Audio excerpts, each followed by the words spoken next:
Welcome to Hednesford Town. How does it feel to be here? Very good, very happy, delighted, been here now just over 3 weeks, so yeah, I'm happy, it's been busy, we've been working hard, so all good. So Neil, can you tell us a little about your backroom team and how Chris Taylor came back There's to one of be them just walking through, so. player coach? My backroom team, I brought Phil and Andy with me from Sutton. They've worked with me before, so I thought that was important.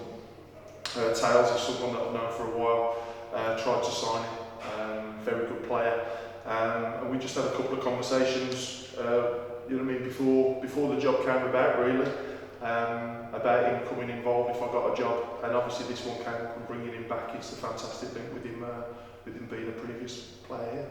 Well, the big news recently was Tom Thorley agreeing to stay on. How happy are you about this, and is he someone now you can build a team around? Tom was massive. It was the first bit of work that we did really, in making sure that we could secure Tom. There was a lot of clubs that were after him, clubs higher level, so to get him and to keep him at the football club, it's not just massive for us as a staff coming in, it's massive for the fans, it's massive for the club, and it's massive for the players, and a lot of the players that we're talking to and we are signing as well, they all want to know, you know what I mean, is Tom here and has Tom signed, so yeah, it's absolutely huge and we're delighted. Was there any doubt about him not staying? Did you have any doubts about him? I think there was always, because the interest from the clubs of Solihull went in for him and Telford came in for him, so obviously 2 clubs at the level above. So I think there was always the opportunity for him to go, and I think that would have been the only thing that would have made Tom go, with the opportunity to play a lot higher. So yeah, we were a little worried. You know what I mean, it was touch and go for a couple of weeks, but Tom kept in touch with us. He was honest with us from the start, and that's the type of lad that he is. That he'd already told the clubs that he'd go and speak to them, so he went and spoke to them. But thankfully, he agreed a 2-year deal with us, and he's staying with us. So that's brilliant. Well, the big surprise was Jimmy Mutton coming back. How did that come about? Again, Jim, I've known for a number of years. Tried to sign him, kept in touch with him after he left Hednesford last year, and just kept in touch with him over the close season. Really, you know what I mean, with what happened with him at Nuneaton, and it was just yeah. As soon as the job, as soon as I got the job rather. It was a case of just phoning him up, and Jim was more than happy to come back. It was probably one of the easiest conversations I've had with the player, because he really wanted to come back, so it made it easy. So what sort of players do you want at the club, and what areas do you feel you Hednesford need strengthening? We've pretty much had to look at every area. Obviously, we've brought in James Wren, a goalkeeper that I've worked with and truly believe that he's the best goalkeeper in the league. Definitely was one of the best keepers in the league last year, and being only 23. Disappointed to lose Dan and Lloyd, but totally understand their reasons for moving on. We're probably going to need to bring in another one in that area. Defensively, we've got Joe Ballinger, we've got Camps, we've got Jimmy Mutton. We're about to announce another young lad this evening, and we are looking to bring in another couple of defenders. Midfield, we've got Tails and Tom, that is massive for us. I mean, they're both very good players for the level, so we're looking to add in that area, and we're conscious that we might be a couple of forward shorts as well. So every area we've looked to develop and bring players in. As we go to the type of player that I'm looking for, they've got to be Northern League ready, and that might sound a little bit daft, but the Northern League is, you know what I mean, it's separated, I think, from the Southern League, and we've got to have players that can come in and are able to play a bit of football, but also able to put a foot in and mix it where they need to. So they're the type of players we'll be looking for, really. Also, another big exciting development for Hednesford is the academy link with Wolves. How excited were you about that? Yeah, very. I went up last night, had a look at the first, the open trials, and there were some very talented lads. A couple of them we've already invited in for pre-season training with the first team. I think the one lad was too old for the academy, but he's someone we'll have a look in pre-season in and around us. But it's massively important. You know what I mean? A lot of the clubs in the Midlands and a lot of the pro clubs, well, all of the pro clubs, they have the academy. So to get an academy and a strong academy that can push a couple of players through, I think it's also important for us to cash in a little bit on the fact that we have Cohen and Romario that have moved on into professional football from the football club last year. So if we get any young lads in, I know it's going to be the new cohort coming in with a view to getting some more. But if we can get 16, 17, 18 lads with a couple of them pushing through into the first team, it would be fantastic. So how important is it for Hednesford to have a good cup run, not just financially, but also for the club to attract more people to come and watch Hednesford? Cup runs are huge. If you look at what Stourbridge have done, even Westfield last year, cup runs are huge for everyone. It brings the fans through the gates. Everyone loves a bit of the cup magic, as they say. So yeah, it is important. So, I mean, revenue-wise, I never get involved in that kind of thing. That's the chairman and the general manager for them to sort out. But everyone would love a cup run. You'd love nothing more. I mean, I was here a few years ago when FC United played in the playoff final. I think there was 3,000 or 4,000 people here. So if we was to get a decent cup run and be able to get a good crowd like that, then it'll build it up and it'll be good for everyone. For you, was it a difficult decision to choose which players to retain and which to let go? Yeah, I mean, some of it was taken out of my hands. You know, I mean, there were some players that wanted to go. I think it was important to give some of the lads that finished last season at least the opportunity to come back and have a go, because a number of them, you know, when they come to the football club last year, it wasn't a very good time to join.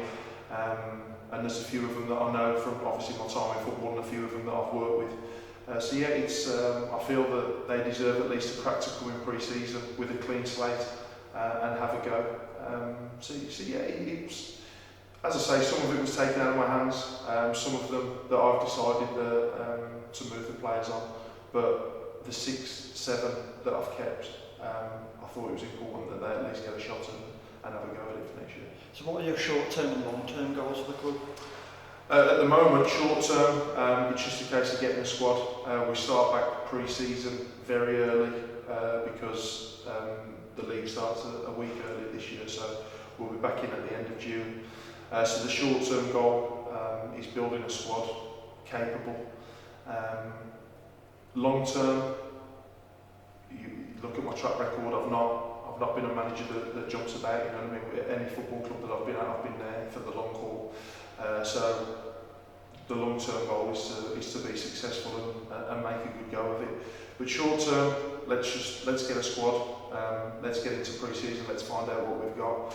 A lot will change in pre-season. Players will move on. Other players will come available. We don't know yet how we're gonna set up. So we'll be doing a lot of work on that. But yeah, short-term, let's get into pre-season. Let's have a look at it and hope that we've got a squad that starts the season looking to put a smile on the faces of the fans, because I think that's important, and getting us ready for the kick-off. So what are your long-term goals for the club? As I say, long term, this club should be definitely at the top end of the league that we're in, pushing into the Conference North. I'm not going to set any stupid goals and say, you know what I mean, in 3-4 years' time we want to be a conference team, or you know what I mean, a football league team. I'm not about that. I'm about working with what I've got, setting the shorter term goal, if you like. But if we want to look long term, I want to be a success. I've had success. I'm hungry for more success. So that will be my personal long term goal. So what sort of football do you like to play now? I like to win football matches. So that's my main thing. There's a lot of coaches, a lot of young managers that are coming in, and now all of a sudden football management has become a project, and you will hear about philosophy, you hear about ethos. Wants to win football matches. If we can do that by entertaining the fans, by passing it, you know what I mean, getting wingers down the line, getting crosses in, or if we can do it by sitting on a 1-0 but being hard to beat and having a defensive display, it's all about winning matches at the end of the day, and that's how we're all set up. Every game's different, so I'm all about winning. So what are your thoughts about the upcoming season with the new teams coming into this league, but also the existing teams in the league? The Northern Premier League is tough. It always has been. If if you look at the teams that went down last year, I mean Corbin, they come down out of the Conference North, and they dropped straight down. Frickley are a team that have been in and around, you know what I mean, I think the season before they finished 9th. So it's a tough league, it's a very tough league, with the likes of Altrincham coming down, you've got Stalybridge, and then you've got the teams that have come up. Shore Lane will be another tough test, so it's hard, it's gruelling, it's unforgiving at times, but it's rewarding as well. So yeah, we're looking forward to it. Obviously, how important is it for you to make sure that Hednesford did a double over Stafford this season? Not really thought about it. I've not. It's not. You know what I mean. Stafford, the derbies, they're a big game. They are massive. I mean, I saw a few videos flying around from last season with celebrations and that, so I know how big it is. We want to win every football game. You know what I mean. The Stafford game, of course, we want to win it. You know what I mean. It's nice to give the fans that, but if you was to say to me, we'll finish in the playoffs, top end of the league, without doing the double over Stafford, or do the double over Stafford and finish mid-table, I'd take the first one. So yes, I know they are important. I'm sure I'll learn more about it as the games draw closer, but I haven't really thought about it, to be honest with you. Well, I'm really thought about the pre-season fixtures as well. How do you think these fixtures will help you develop the team going forward? We've got a good mix. First couple of games against Boldmere and Heath Hayes, I'll be totally honest with you, they come a little bit early, but we'll be using those to have a look at where the lads are fitness-wise. I've already told the lads that I expect them to come back in good shape, which most non-league footballers do nowadays, to be fair. But it's a good mix. We've got some good games. You know, we've got some Conference North teams. We've got a couple of pro teams that we're bringing their under 23 sides down, and then we've got a mix of local ones. So I'm happy with it. It's a good mix, and it'll give us a chance to have a look at what we need to be doing. And finally, what will be your message to the fans? Just to come back and hopefully enjoy it. I know that there's been a couple of years where it's been down in the dumps. Hopefully we can bring the good times back, but one thing we will be very hard working, and we aim to put, as I say, put the smiles back on people's faces, get the people back through the gates, giving them a good brand of winning football that hopefully they can go home and talk to their friends about and enjoy. But they've just got to, obviously I'm new to them as well, so they've just got to come and give us a go and see how we get on. Thank you, Neil.